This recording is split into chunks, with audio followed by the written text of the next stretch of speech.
Maithili express की शानदार प्रस्तुति। भोरे भोरे घाट बनाए रे, Maya recording studio Rajanpur Saharsa. Mood बनाई के हम जइबै रे, भोरे भोरे घाट बनाए रे,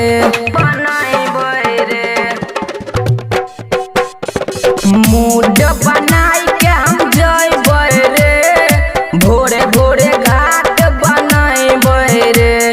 दौरा उठाई के घाट पर जाई के छठी माई के अर्घ चढ़ैबै रे, मूड बनाई के जइबै रे, भोरे भोरे घाट बनाए रे,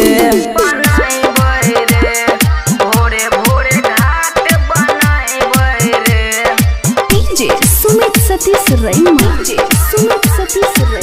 माया रिकॉर्डिंग स्टूडियो राजनपुर सहरसा। फेर छठी माई के पहिला परब सब लोग करै छै, रनिया छौरी रुबिया छौरी देखिया अर्घ चढ़ाबै छै।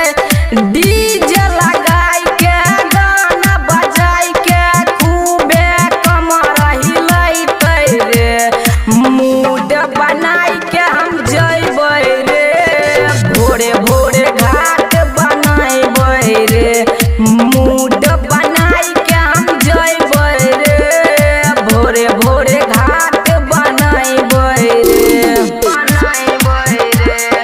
भोरे भोरे घाट बनाए रे। डीजे सुमित सतीश रैना, माया रिकॉर्डिंग स्टूडियो राजनपुर सहरसा।